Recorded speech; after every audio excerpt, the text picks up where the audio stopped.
자, 그럼 교재 10페이지를 보도록 하겠습니다. 인목인데요. 이거는 뭐 시험에 마지막 출제가 20회였어요. 그래도 우리는 이제 고득점 과목이기 때문에 이해하고 가야 됩니다.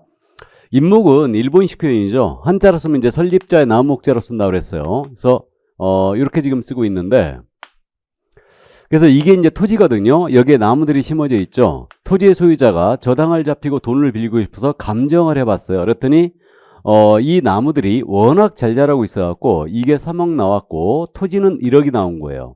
그러니까 나무에 대고 저당을 잡히고 돈을 빌리면 좋겠네 라는 생각을 하겠죠. 근데 이 나무는 토지의 구성물에 불과했어요. 그러니까 저당을 별도로 못 잡았던 거죠. 그래서 이런 나무에 대고 저당을 잡고자 법을 만들었어요. 그게 인목에 관한 법률이에요. 그래서 인목법이 그래서 탄생한 거예요. 저당 잡으려고. 어떻게 잡을 길을 펴주냐면 먼저 시장이나 군수한테 와서 인목 등록 원부를 만들죠. 그래가지고 인목 등록문을 작성한 다음에 인목 등록 원부에 등록된 것에 한하여 소유권 보존계가 됩니다. 그러면 이거 인목 등록 원부가 작성될 수 있는 수목에는 제한이 없어요. 단 한 굴은 절대 안 돼요. 이게 한 필지 일부에서 상관이 없고 전체에 상관이 없습니다. 그래서 이걸 첨부하여 등기소에 가서 인목에 대한 소유권 보존 등기, 최초의 등기를 했다는 얘기죠. 그럼 어떻게 되냐면 이게 토지와는 독립된 부동산이 탄생해요. 그래서 독립부동산이 돼버립니다. 그러면 소유권이 별개로 인정이 되고 이제 저당도 잡을 수 있게 돼요. 이게 바로 인목이다. 그럼 인목은 결론적으로 등기한 수목이 집단이 된 거예요. 등기한 수목이 집단. 이것이 바로 인목이다. 이해하셨어요? 그럼 수목이 집단은 결국은 이제 중개사물이 두 가지가 되는 거죠. 등기를 해놨거나 명인 방법을 갖췄거나. 그래서 수목이 집단의 종류는 세 가지가 이제 있다고 그랬습니다. 저 산에 있는 일반 수목이 집단이 있고요. 그다음에 등기한 수목이 집단이 있고 명인 방법을 갖춘 수목이 집단이 있는데 이게 독립중개사물이 되느냐의 문제는 이 두 가지는 분명히 되는 게 맞아요. 근데 일반 수목이 집단이 있죠. 저는 일반 수목이 집단 그랬는데 시험에서 이것은 가식의 수목이라고 내죠. 가식의 수목은 그럼 안 되는 거죠. 이거는.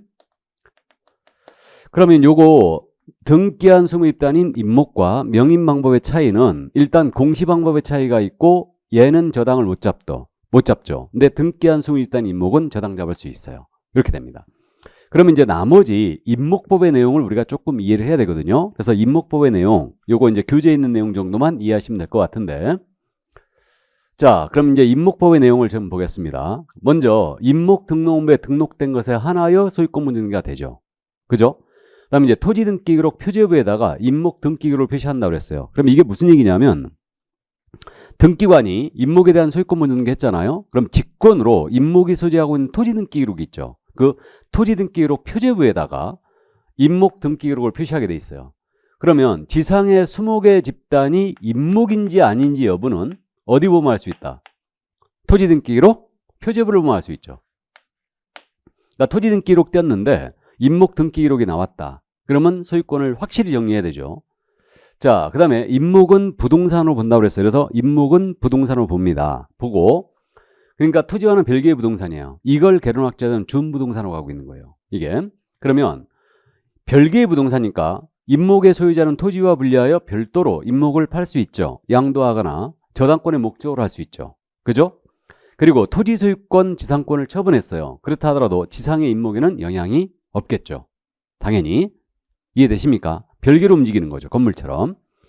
그리고 인목을 목적으로 한 저당권의 효력입니다. 인목을 배언했어요. 배언했다 하더라도 이때는 그 토지로부터 분리된 수목에 대해도 그대로 미칩니다. 그러니까 이렇게 인목에 대하여 저당을 잡았는데 이걸 배언하여 분리됐다. 그래도 인목의 효력은 저당권의 효력은 그대로 분리된 수목에도 미칩니다. 그럼 이건 저당물을 훼손한 거죠. 그러면 기한의 이익을 채무자는 상실하죠. 기한의 이익을. 그러면 저당권자는 즉시 배언의 인목에 대하여 경매 붙일 수 있고 경락대금은 공탁하게 돼 있습니다. 그리고 이건 인목은 사실상 나무인데 나무에 대고 저당을 잡는다는 거 아니에요? 불나서 홀랑 타버리면 저당물이 없어지는 거죠. 그러니까 인목에 대해 저당을 잡고자 할 때는 먼저 화재보험에 가입을 해야 됩니다. 그죠? 그렇게 됩니다. 그러니까 그 정도 이해해 두시고. 그래서 17회 20회 때요. 둘 다 정답이 이거였어요. 일목을 목적으로 한 저당권의 효력은 인목을 배어낸 경우에 그 토지로부터 분리된 수목에 대해 미치지 않는다라고 했죠. 미칩니다. 재산권 효력이. 그것만 주의하시면 되고. 자, 그 다음에 이제 나머지 또 임목은 법정 지상권을 취득할 수 있어요. 그러면 건물처럼 임목의 소유자와 토지 소유자가 같았다가 경매 등의 사유로 달라지게 됐어요. 그 밖의 사유로. 그러면 다른 소유자가 속하된 경우에 토지 소유자는 임목 소유자에게요, 지상권을 설정한 것으로 보고 있죠. 이게 바로 임목의 법정 지상권이죠. 그럼 임목이 취득한 법정 지상권을 양도하는 행위를 소개한다. 중개 맞죠? 이렇게 되고, 이때 이제 지료는 당사의 약정에 따르게 돼 있죠. 그죠? 자, 그 다음에 이제 요 임목을 저당을 잡았거든요. 그럼 임목의 소유자인 지상권자나 토지 임차인이에요. 이들은 저당을 잡았습니다. 그러면 지상권자나 임차인은 저당권자의 동의가 없다면, 승낙을 안 했다면 그 권리를 함부로 포기하거나 임대차 계약을 해지하면 안 되겠죠. 왜 그래요? 이걸 만약에 포기해버렸다. 그러면 이거 뽑아내라 그럴 거 아니에요, 토지 소유자가. 그죠? 그러니까 저당권자의 승낙이 없다면 권리를 포기하거나 임대차 계약 해지할 수 없어요. 나머지 기타, 여기에 이제 규정이 없는 것은 민법상 부동산 등기법을 그대로 준용하죠. 이 규정이 없는 것은. 자, 그럼 그 정도 이해를 해 두시면 되겠네요. 그래서 이 정도만 임목법을 이해를 해 두시고요. 이제 공장재단, 광업재단으로 갑니다. 그럼 이건 같이 가는데 같은 법에 있거든요. 그럼 공장재단이 뭐냐면 공장을 운영하기 위한 재설비를 하나로 묶어 등기한 거고, 광업재단은 광물을 체결하기 위한 재설비를 하나로 묶어 등기한 거다. 그래서 이게 공장 부지예요. 공장 건물이 서 있고요. 기계들도 있고 전선들도 있고 전봇대도 있고요. 그 다음에 이 공장에 그 크레인들 왔다리 갔다는 선로, 이것도 있어요. 이 공장의 특허권, 상표권, 디자인권, 그래서 산업재산권이 있거든요. 그래서 이 공장의 소유자가 저당을 잡히고 돈을 빌리고 싶어서 감정을 해봤는데 공장 건물은 2억이 나왔고 공장 부지도 2억이 나왔는데 기계만 5억이 나온 거예요. 그럼 기계에다 대고 저당을 잡히고 돈을 빌리면 좋겠네 라고 생각했을 텐데 이 기계는 동산에 불과하죠. 그러니까 동산에는 원칙적으로 저당을 못 잡아요. 그래서 결국은 이 기계에다 대고 저당을 잡고자 법을 만들었는데 그게 바로 재단저당법이에요. 해서 공장 및 광업재단 저당법이 그래 탄생한 거예요. 어떻게 저당 잡을 길을 터줬냐 하면요. 일단 재단 목록 작성해야 돼요. 공장 재단 목록, 광업재단 목록.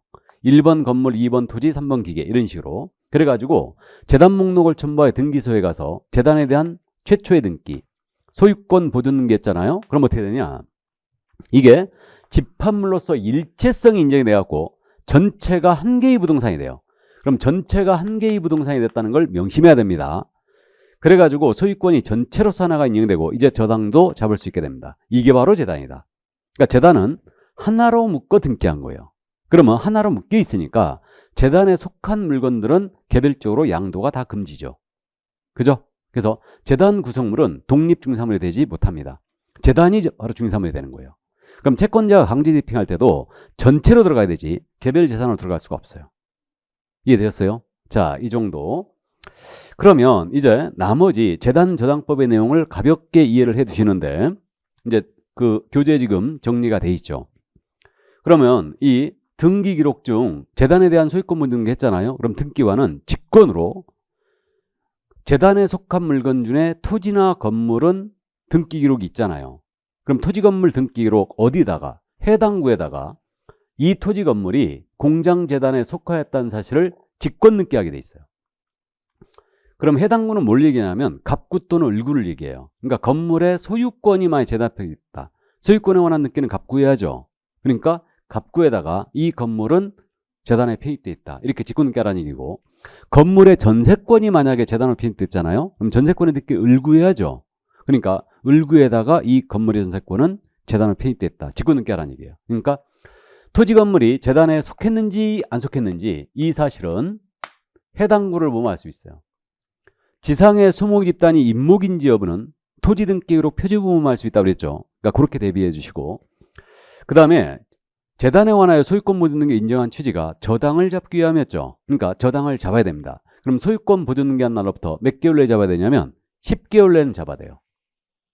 그래서 이 두 가지는 꼭 기억을 해 두셔야 됩니다. 그러니까 10개월 내에 저당을 잡아야 되고 안 잡았다. 그러면 소유권 보존 등기 자체가 효력이 없는 등기가 돼요. 이렇게 되고, 나머지 이제 기타 공장에 속하는 토지나 건물로서 미등기 것이 있다. 그러면 미등기는 공장재단을 설정하기 전에 소유권 보존 등기를 먼저 해야 됩니다. 먼저 해야 되고, 타인의 권리의 목적인 물건이 있죠. 그러니까 내가 건물에 대하여 압류를 해놨는데 이거 재단으로 편입시켜버리면 안 되겠죠. 내 권리 행사가 방해되니까요.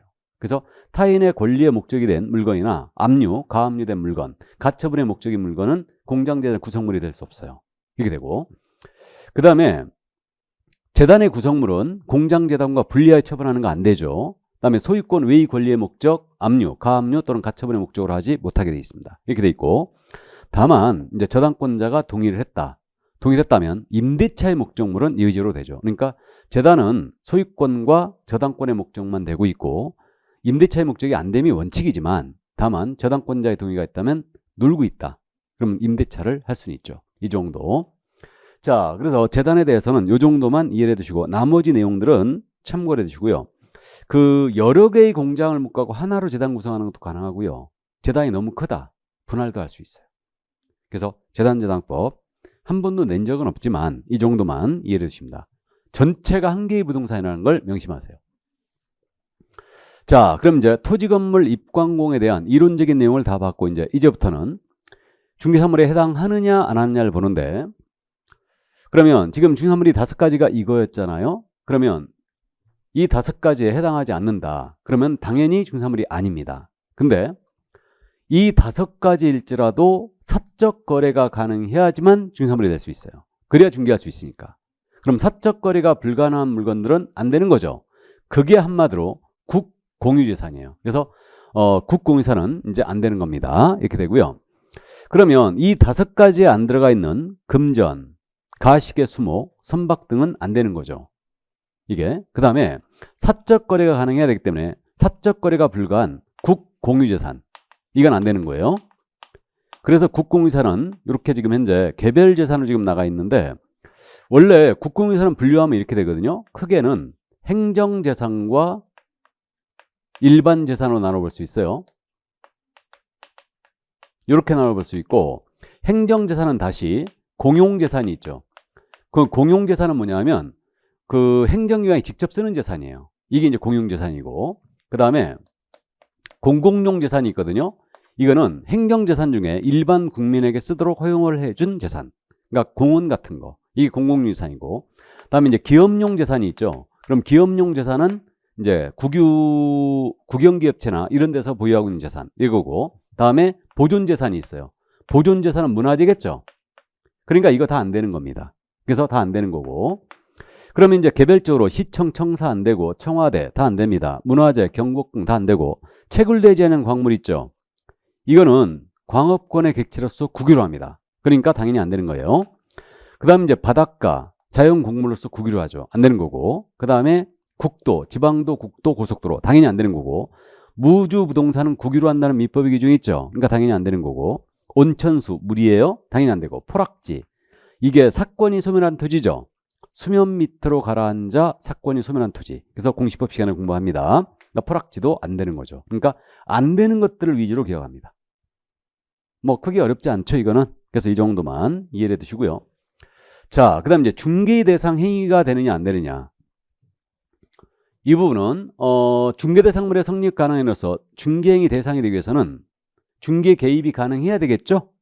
그러니까 대표적인 중상에는 매매기와 임대차가 있고, 그 밖에 권리의 득실 변경 행위들이 있죠.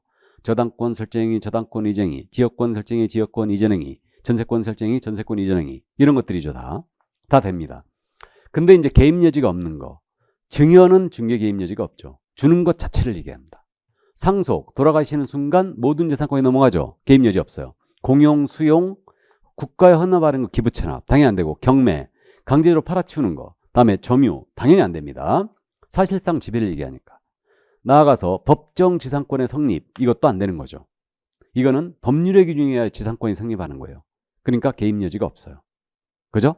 그래서 이렇게 되고, 그 다음에 중개대상 권리가 되기 위해서는 중개대상물의 성립이 가능한 권리에 되고, 이 권리가 이전할 수 있어야 돼요. 그러니까 중개라는 것이 중개대상물에 대한 권리의 득실 변경일을 소개하는 거 아니에요. 그러니까 중개대상 권리가 되기 위해서는 중개대상물의 성립이 가능해야 되고, 그 권리가 이전할 수도 있어야 된다.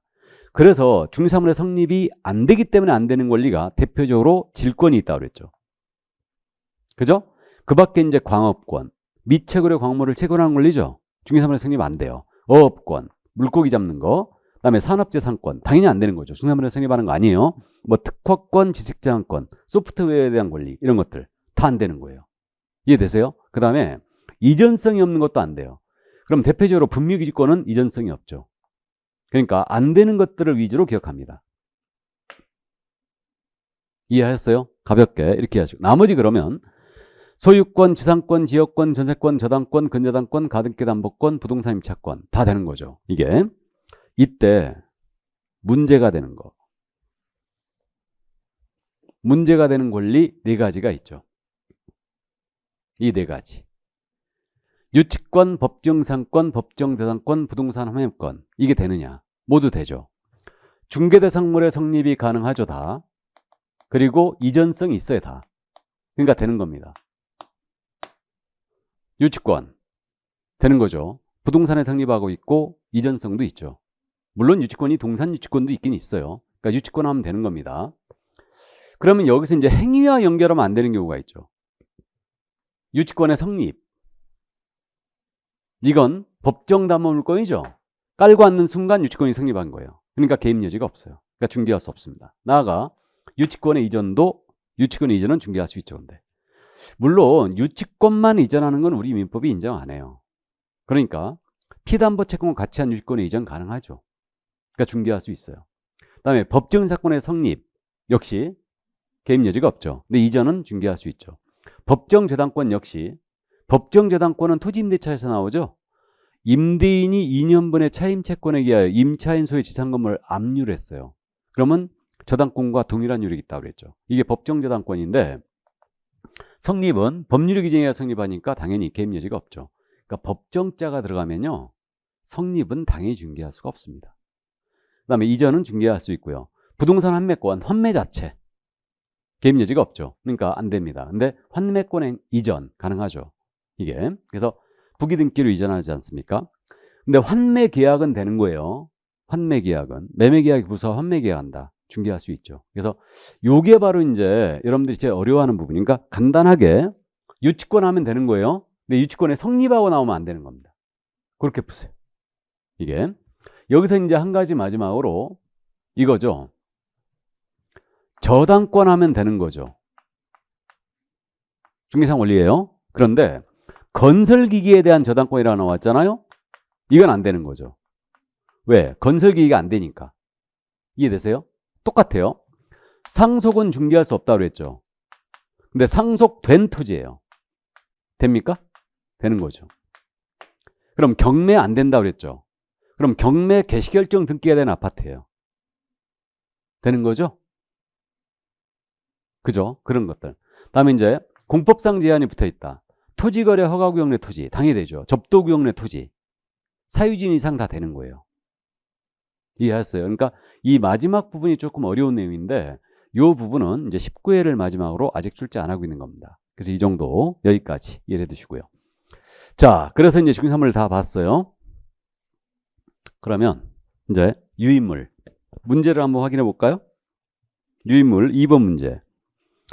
공인인사업령상 중개사물이 아닌 것은 모두 몇 개인가? 자, 박스형인데 아닌 거라고 그랬죠? 그럼 거꾸로 쓰는 거 조심해야 됩니다.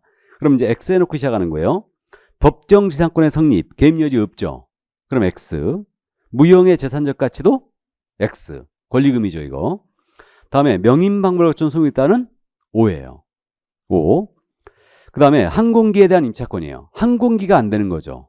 그러니까 안 되는 거예요. 임차권, 항공기에 대한 임차권 X입니다. 다음에 상속받은 토지예요. 상속은 안 되지만 상속된 토지는 되는 거죠. 그럼 O. 그 다음에 한필 토지 중 일부에 대한 지상권 되겠죠? 지상권 됩니다. 그럼 지금 해당하는 것도 3개고 안 되는 것도 3개죠. 다행히 거꾸로 쓸 리는 없는데 그래서 정답은 기역, 니은, 리을 이게 해당이 안 되는 거였습니다. 최상급 난이도의 이거는 지금 다음에 3번 갑니다. 공사업령상 중개대상이 될 수 있는 권리 및 대상물로 옳은 항목만 들어있는 것을 모두 고른 것은 자 19회 유사 문제인데 OX로 갑니다. 기억이에요. 미등기 건물 OX, 5. 해당하는 거죠. 다음에 개인의 공유 수면 매립 토지. 개인이 매립했죠. 그럼 되는 거죠. 5. 다음에 가압류 등기가 되어 있는 토지. 가압류 등기가 되어 있더라도 되는 거죠. 그럼 5입니다. 그럼 기억 모두 되는 거고, 니은 저당권 5죠. 법정 지상권 역시 5예요. 다음에 가등기가 설정된 토지도 5입니다. 그죠? 5고요. 그럼 니은도 틀린 항목이 없고요. 다음 디귿 무허가 건물 되죠. 5. 광업권 X죠. 미체결의 광물을 체결하는 권리니까 미체결의 광물이 안 되지 않습니까? 그러니까 광업권 X고, 접도구역에 포함된 사유지는 5죠. 그러면 디귿은 틀린 게 있고요. 다음 리을 동산질권입니다. 동산질권 안 되는 거죠. X고요. 등기된 환매권 역시 5죠. 그 다음에 공장재단도 5입니다. 그러면 지금 틀린 항목이 옳은 항목만 들어있는 것은 기억, 니은 뿐이죠. 그러니까 정답은 2번이었어요. 예. 자, 그러면 이 정도 이해하시고 이제 중산물을 다 본 거예요. 다 봤으니까 이제 넘어갑니다. 공인인사 정책심의위로 들어갑니다. 이제 자, 그래서 이제 교재 12페이지 판례들은 그 권리금 유치권, 법중인사권이 있는데 이거는 여러분들이 읽어보시기 바랍니다. 자, 그럼 공인인사제도 가볍게 보겠습니다. 13페이지로 들어왔어요. 요약집. 공인인사 정책심의위원회가 있는데 이건 출제 빈도가 지금 28회, 30회, 32회로 돼 있죠. 그러니까 이건 짝수에 내고 있습니다. 우리가 지금 홀수에 대비하고 있죠. 그래도 우리는 이제 카바를 하고 와야 돼요. 그럼 공인인사 정책심의위원회는요, 이게 공인인사의 업무 등에 관한 사항을 심의 의결하기 위해서 국토교통부에 정책심의위원회를 둘 수 있다? 둘 수 있다죠. 임의기관이에요. 이거. 그래서 임의기관이고 국토교통부에 설치하는 겁니다. 둘 수 있다다. 둔다 아닙니다. 원래 이거 둔다 했는데 이명박 전 대통령이 바꿔놨다고 했죠? 둘 수 있다로. 그다음에 심의 의결기관의 성격을 띠고 있죠. 그럼 구성은 어떻게 되느냐? 당연히 위원장이 있고 위원이 있고요. 그 다음에 간사가 있는데 위원장과 위원으로 구성합니다. 그럼 위원장은 국토부 제1차관이 합니다. 당연직으로 합니다. 그래서 국토부 1차관이 당연적으로 위원장을 하고요. 그럼 이자가 당연히 심의위원을 대표하겠죠. 대표하고 회의를 소집합니다. 위원장이. 그럼 이제 요거 위원장이 직무를 수행할 수 없지 않습니까? 그러면 직무를 수행할 수 없다면 이자가 지명한 위원이에요. 이자가 지명한 위원이 직무를 대행합니다. 왜? 부위원장이 없으니까. 이게 이렇게 돼 있고요. 그래서 그 점 이해를 또 해주고, 동그라미 2번에 있죠? 자, 그 다음에 이제 위원은 국토교통부 장관입니다. 국장이 임명 요청한다. 위원장이 하는 거 아니에요. 그 점을 유의하시고, 위원의 수는 위원장 1명을 포함하여 포함입니다. 7명 이상 11명 이내로 구성합니다. 그래서 이것을 18로 기억하자고 했어요. 뒤에 공제사업위원회가 19명이거든요. 그러니까 이건 18, 7명 이상 11명. 위원장 1명 당연히 포함이다. 이걸로 구성하고, 이때 위원은 누가 할 수 있냐면요. 그 부동산 금융 관련 분야 학식감이 풍부한 사람으로 가는데, 거기 지금 우리 교재 13페이지에 동그라미 2번에 국토교통부 4급 이상 공무원이나 일반직 고위공무원, 부교수 이상의 직에 있는 자, 변호사, 공인, 회계사, 협회 추천자, 시험 수탁기관장의 추천자, 비영리 민간 추천자, 소비자단체 또는 한국소비자원의 임직원, 그 밖에 부동산 금융 관련 분야 학식감이 풍부한 사람 중에서 위촉이 됩니다. 그럼 누가 위원으로 갈 수 있는지는 이제 문제풀이하면서 이 스킬들을 연습하는데, 위원이 될 수 있는 사람 가지고 될 수 없다라고 내거든요. 잘못 내면 이거 오류범하거든요. 그러니까 변호사는 위원이 될 수 없다. 틀렸어요. 될 수 없다라고 하면 틀렸다고 하시면 돼요. 그냥. 또 한국소비자원의 임원으로 재직 중인 자, 위원이 될 수 없다. 그럼 틀렸어요. 그러니까 암기할 필요 없이 그냥 감만 잡고 있습니다. 누구누구는 될 수 없다 그러면 일단 틀렸어요. 그 지문은. 그 다음에 임기는 당연히 공무원이 위원을 제외하고 2년으로 합니다. 그 다음에 보궐위원 있죠. 보궐위원. 그러니까 위원이 사임 등으로 새로운 위원이 선임됐다. 그러면 그 새로운 임원은 전임자의 자녀이고 합니다. 임기는 일단 2년이다. 이렇게 돼 있고. 자, 그 다음에 이제 그 제척 기피 회피가 있는데, 이것도 제척 사유 있잖아요. 이거는 관련자, 그러니까 안건의 당사자와 위원이 관련돼 있다. 그럼 재책사유에 해당된 거예요. 그럼 관련돼 있다라는 얘기는 안건의 당사자와 배우자 관계가 있다든가 친족 관계가 있다든가 당사자가 법인인데 임원이었다든가 또는 자문한 적 있다, 대리한 적 있다, 감정한 적 있다. 그럼 전부 다 관련자죠. 그러면 스스로 여기 법률적으로 안건심에 참여하면 안 돼요. 이걸 재책사유라고 그러고 그러면 스스로 회피해 줘야 되거든요. 안건심에 참여하면 안 돼요. 당사자는 기피 신청이라는 걸 할 수 있어요. 저 위원 빼달라. 이렇게. 그러면 회피하지 않았잖아요. 재책사유에 해당되는데 위원이. 그러면 임명권자가 지금 국토부 장관이었죠. 그러니까 이자가 해촉할 수 있어요. 자를 수 있다는 얘기죠. 위원장이 하는 거 아니에요. 그러니까 이 점 또 이해를 해두시고요. 국장은 해촉할 수 있다. 진하게 써 있죠? 참고하시고. 자, 그 다음에 이제 간사를 위원장이 국토부 소속 공무원 중에서 한 명 지명을 합니다. 참고하시고. 그럼 여기서 심의 의결한 사항이 뭘까? 여기서 심의 의결한 사항은 이제 일단 심의 의결 사항은 시험 등 자격 취득에 관한 사항을 여기서 심의 의결합니다. 이때 주의할 점은 여기 요거 시험 등 자격 취득에 관한 사항을 정했잖아요. 요 사항만 시도지사는 팔로우 해야 된다. 따라야 한다라고 돼 있죠. 요 사항만. 나머지 사항은 그런 얘기 없어요. 그러니까 중기업 육성에 관한 사항, 보수 변경이라든가 손해배상 책임의 보장 이런 사항을 여기서 심의하고 기타 그 옆에 심의 의결 사항이 뭐냐? 국토부 장관이 직접 시험을 시행한다. 여기 의결 먼저 거쳐야 돼요. 또 당해년도 시험을 치르지 않는다. 그럼 여기 의결 거쳐야 됩니다. 또 그 상대평가로 돌잖아요. 지금 절대평가원이신데 그럼 여기 의결 거치게 돼 있어요.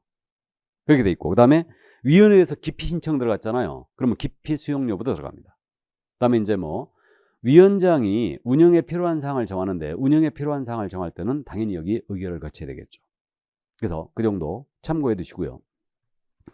자, 그 다음 이제 운영에 대한 사항은 당연히 제적위원 과반수의 출석으로 개의하겠죠. 그 다음에 출석위원 과반수의 찬성으로 의결합니다. 그 다음 이제 소집에 대한 부분 이해해 두시는데 정책심의의 위원회 소집은 위원장이요 7일 전까지 통지하게 돼 있어요. 위원에게. 다만 긴급사유가 때는 전날까지만 하면 돼요. 7일. 그래서 이제 통째로 우리가 나중에 암기 들어갑니다. 다 7일은. 그 다음에 이제 필요한 경우는 뭐 의견 청취, 의견 제출 요청 가능하고요. 그 다음에 이제 운영에 필요한 사항은 의결을 거쳐서 위원장이 정하게 돼 있죠. 그래서 이제 이렇게 돼 있고. 그다음 출석위원한테는 그 수당과 여비를 지급할 수 있는데 그 공무원위원한테는 일단 제외죠. 그 정도. 자, 그래서 여기까지 이 정도 이해를 해둡니다. 정책심의위원회였어요. 이게 짝수의 문제는 됐지만 이 정도 이제 감은 잡아두셔야 됩니다. 넘어갑니다. 그럼 이제 시험 제도로 지금 본격적으로 넘어왔는데 시험 시행 기관이 나와요. 그럼 시험 시행 기관은 원칙적으로 시도지사죠. 그러니까 우리 법 4조 1항에 그렇게 돼 있어요. 공인중개사가 되는 자는 시도지사가 시행하는 자격시험에 합격해야 된다. 그럼 시도지사라는 것은 특별시장, 광역시장, 도지사, 특별자치도지사를 얘기하죠. 이거. 그래서 그 정도 이해하시고. 근데 시험이 시도별로 시행되다 보면 수준이 서로 안 맞을 수 있죠. 그러니까 예외적으로 우리 국토부 장관이죠. 이분이 직접 시험을 시행할 수 있죠. 이때는 정책심의 의결을 먼저 거쳐야 된다고 그랬어요. 그럼 이들이 직접 현재 시험을 시행하는 게 아니고 위탁 시행을 하고 있어요. 그럼 위탁 시행처는 현재 협회에서 위탁 시행이 가능하고요. 공기업 준정부기가 가능하거든요. 그래서 현재 산업인력공단이 준정부기관 아닙니까? 그러니까 여기서 위탁 시행을 하고 있는 거예요. 공기업은 토지공사를 염두에 둔 거예요. 그죠? 그럼 업무를 이렇게 위탁하면 관보에 고시하게 돼 있어요. 관보에다가 이 정도. 그러니까 원칙적인 시험 시행 기관이 바로 시도지사다.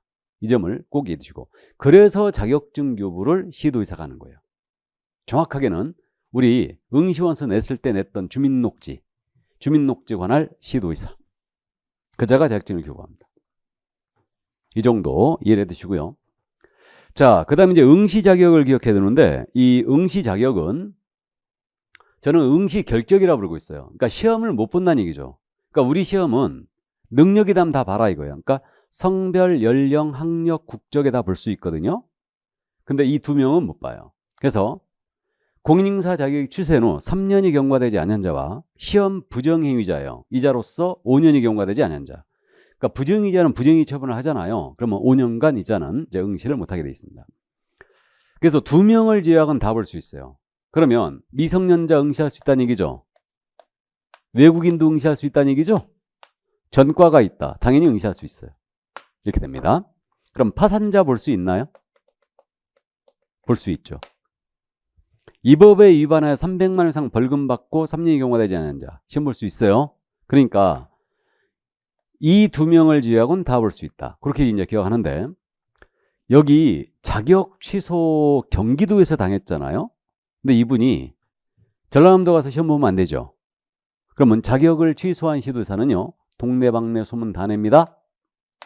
5일이죠. 5일 내 이 사실을 국토부 장관에게 보고하죠. 다른 시도에도 통보해줘요.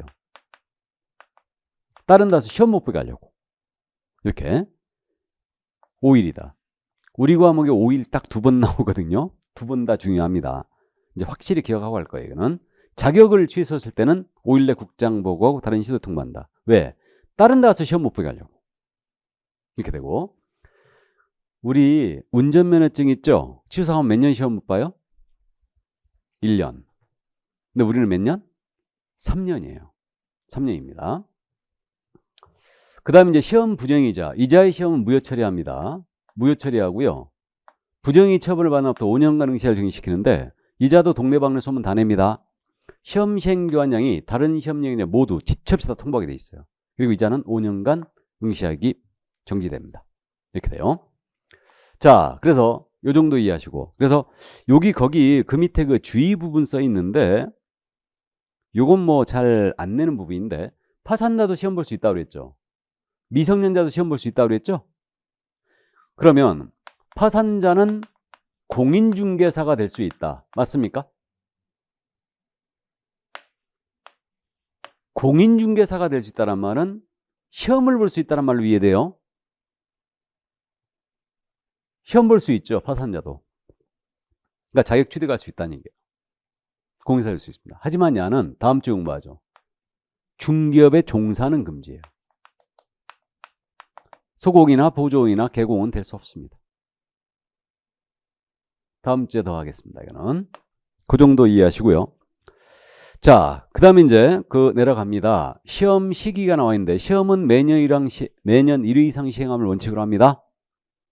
다만 부득이한 사유가 있다. 그러면 정책심의 의결을 거쳐서 당해년도 시험을 치르지 않을 수도 있죠. 그래서 이제 알고 계시는데 1회 시험이 1985년도에 있었다고 그랬죠. 근데 지금 33회가 2022년 아니에요? 얼른 계산해도 37년인데 37회가 아니에요. 그러니까 시험을 2년에 한 번 치른 적이 있었다고 그랬어요. 7, 8, 9회, 95, 97, 99 이때는 2년에 한 번 치렀고 상대평가였습니다. 현재는 매년 1회 이상 시행함을 원칙으로 합니다. 다음에 이제 시험의 방법은 알고만 있으면 된다고 그랬어요. 1, 2차 구분 시행이 원칙이다. 동시 시행이 원칙이다. 구분 시행이 원칙이다. 이게 원칙이에요. 다만 동시 시행할 수가 있는데 그래서 현재 동시 시행할 수 있어요. 동시 시행하고 있습니다. 1회서부터 1, 2차를 모두 같은 날에 봐왔죠. 다. 따로따로 본 적 없어요. 구분 시행한 적 없습니다. 일단 이렇게 돼 있으니까 이 정도 참고만 일단 해두세요. 이거는.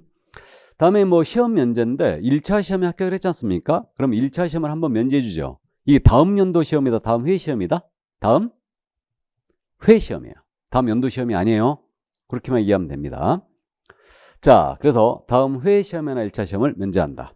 1차 합격하면 알고 있습니다.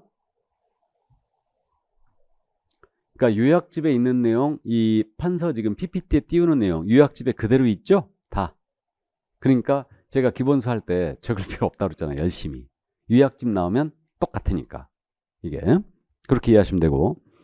자, 그 다음에 이제 출제위원에 대한 부분인데 이 출제위원은요. 시험 문제를 출제하고 선정하고 검토하고 채점을 담당할 자죠.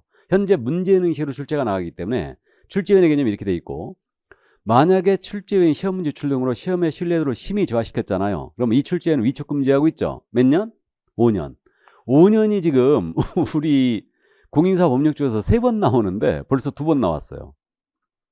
부정행위자 5년간 응시하기를 정지시키고 출제위원 위촉금지, 신뢰도자 출제위원 5년간 위촉금지합니다. 또 하나 5년이 기억나세요? 어딘지? 거래계약서 보관. 5년이죠. 다음에 이제 매수신청 대리인에서 다 나오는데 그건 이제 나중에 하고요. 자, 그래서 거래계약서도 5년을 보존합니다. 그래서 이거 이렇게 되고요. 그럼 신뢰도지와 출제회는 동네방네 소문 다 냅니다. 명단 다 통보하게 돼 있어요. 그럼 명단 통보한 날부터 5년간 출제회는 위촉 금지죠. 물론 문제를 유출했다.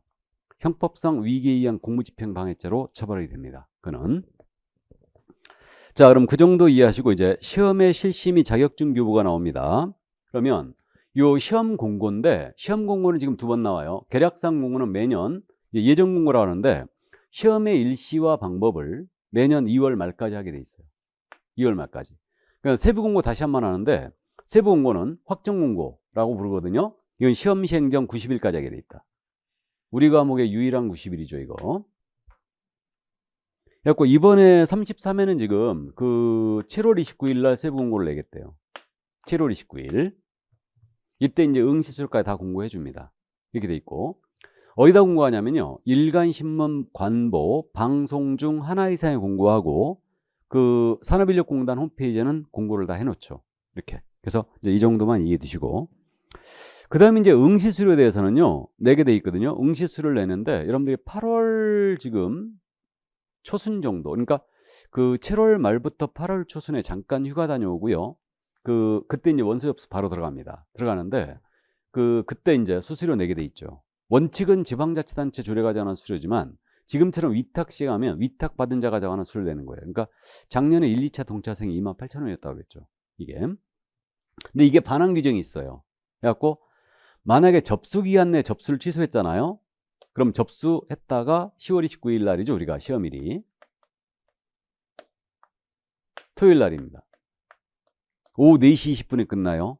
시험이.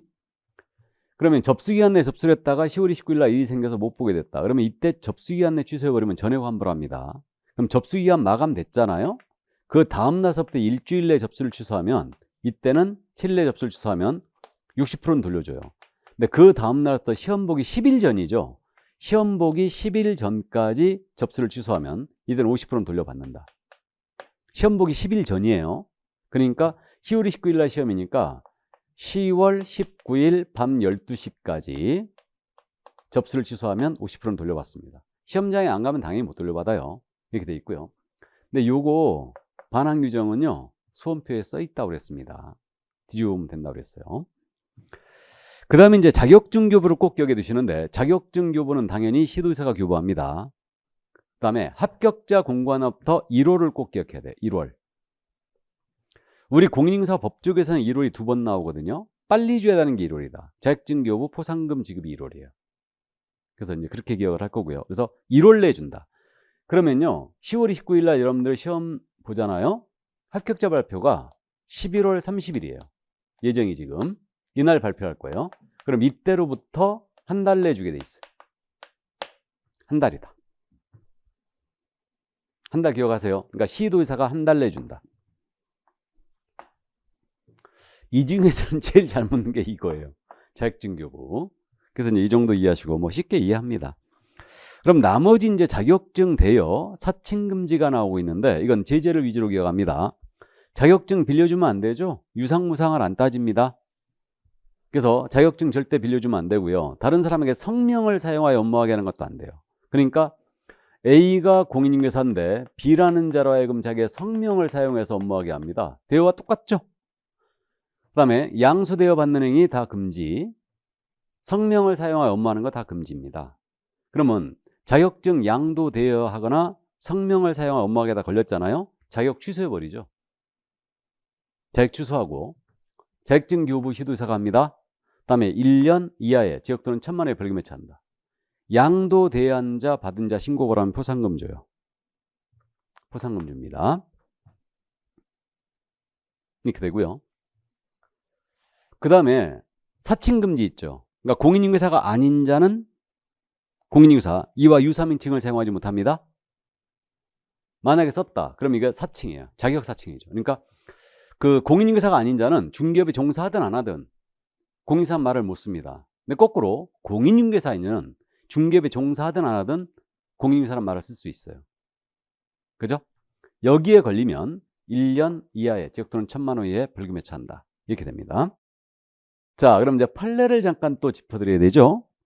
그 16페이지 가면 판례가 나옵니다.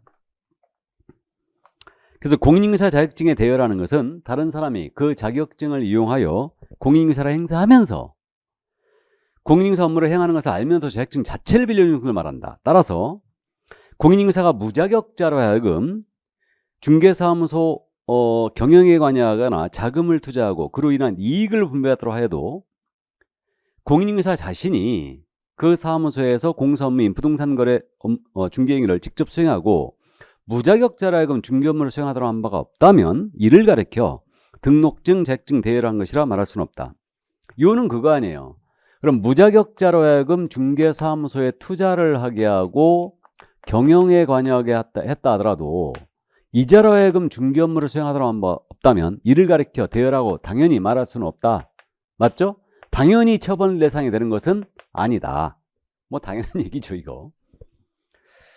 2번입니다. 무자격자 공사 업무를 수행한 여부는 외관상 공인사가 직접 업무를 수행하는 형식에 구애됨이 없이 실질적으로 무자격자 공사 명의를 사용해 중개 업무를 했는가 여기에 따라 판단해야 된다. 따라서 3번입니다. 공인인사가 비록 스스로 몇 건의 중개 업무를 직접 수행한 바 있다 하더라도 적어도 무자격자가 성사시킨 계약에 대해선 그 계약서에다가 자신의 인감을 나련해 주는 방식으로 공사 업무를 직접 수행하는 형식만 갖췄다. 이건 실질적으로 무자격자로 하여금 중개 업무를 하도록 한 것이므로 이는 자격증 대여라는 거예요. 또 당연한 얘기고. 그래서 이제 4번 판례는 부동산 뉴스 대표 사건. 무자격자가 부동산 뉴스 대표란 명함을 사용했다. 이건 분명한 사칭으로 처벌한 사례죠. 그래서 말씀드렸고요. 그 다음에 이제 5번 판례 아까 말씀드렸어요. 용어의 정의를 할 때. 그러니까 그 중개행위에 해당한지 여부는 객관적으로 봐서 통념상 결정하기 때문에 공인사격증을 대여받은 자의 중개행위에 의한 권리의 득실행위에 관한 법률행위가 강행법규에 반한다는 사정만으로는 이게 중개행위에 제외된다고 할 수 없다. 따라서 자격증 대여받은 자의 중개행위가 강행법규에 반하더라도 이거는 자격증 대여행위에 해당한다라고 했습니다. 이 정도 참고해 두시고요. 그래서 판례 이 정도 이해해 두십니다. 자, 그래서 여기까지 이게 바로 공인인사 제도였어요. 그래서 이 공인인사 제도는요, 최근에 지금 정책심의위원회, 그다음에 자격증, 양도대여 이걸 갖다 번갈아 하면서 내고 있거든요. 그러니까 올해는 지금 현재 이 자격증, 양도대여, 사칭금지 이 부분을 일단은 제재를 위주로 기억하시고 시험 제도의 부분은 잘 안 물어보는데 그래도 이제 꼭 커버를 해야 됩니다. 그래서 이 정도 이해해 주시기 바랍니다. 자, 그러면 이제 문제 확인해 봐야죠. 유인물 4번 문제입니다. 공인인사 운영상 공인인사 정책심의위원회와 관련한 사항으로 옳은 것 그랬어요. 옳은 것 1번입니다.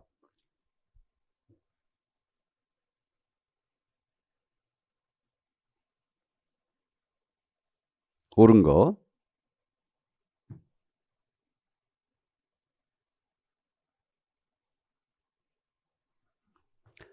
공인인사 정책심의와 관련한 사항에 옳은 거 1번 공인인사 업무 등에 관한 사항을 심의하기 위해 국토교통부에 공인인사 정책심의위원회를 둔다. 둘 수 있다. 틀렸고 2번 위원장 국토교통부 장관이 된다. 국토부 제1차관이 되는 거죠. 틀렸고 3번 위원은 위원장 1명을 포함하여 9명 이상 15명 이내를 구성한다. 위원장 포함 9명 15명이 아니죠. 7명 11명. 틀렸고 4번 위원장이 부득이한 사유로 직무를 수행할 수 없을 때는 부위원장이 그 직무를 대행한다. 부위원장 제도가 없죠. 위원장이 지명한 위원이 직무를 대행합니다. 틀렸고 3번 심의위원회에서 공사시험 등 공사 자격 취득에 관한 사항을 심의한 경우는 시도의사는 이에 따라야 한다. 맞습니까? 그렇죠. 시험 등 자격 취득에 관한 사항을 정할 때는 심의위원회 이걸 따라줘야 되죠. 시도의사는 이에 따라야 되죠. 맞습니다. 그래서 정답 5번이었어요. 자, 그럼 5번 문제 보겠습니다. 공인인사에 대한 설명으로 틀린 것은 1번 공인인사 자격시험에 신뢰도를 심히 저하시키는 출제 외에는 5년간 시험 출제는 위촉될 수 없다. 맞죠? 2번 국토교통부 장관은 시험 합격자에게 합격자 공고로부터 1월 내 자격증을 교부해야 된다. 합격자 공고로부터 1월 내 자격증 교부해야 된다는 맞는데 국장이 틀렸죠? 국장. 그러니까 이렇게 주체를 바꾸는 지문이 잘 안 보이시는 분은요. 국장 시도의사 등록과정에 나오면 무조건 밑줄 긋고 체크하세요. 그럼 다 잡힙니다, 이거. 그래서 시도의사죠. 그게 2번 정답 됐고 3번. 공인인사 자격이 취소된 그 자격이 취소는 후 3년이 경과되어야 공인인사 될 수 있다. 공인중개사가 될 수 있다란 시험을 볼 수 있다라는 얘기라고 그랬죠. 그럼 맞죠? 그래서 3년이 경과돼야 됩니다. 4번 공인사역이 없는 자가 자신의 명함에 부동산 뉴스 대표란 명칭을 사용한 것은 공인인사 유사명칭을 사용한 것에 해당하는 거죠. 맞고. 그럼 5번 질문. 공인인사가 아닌 자가 공사명칭을 사용했다. 아닌 자. 이때는 1년 이하의 적도는 1,000만 원 벌금에 처하죠. 맞습니다. 그래서 정답은 2번이었어요.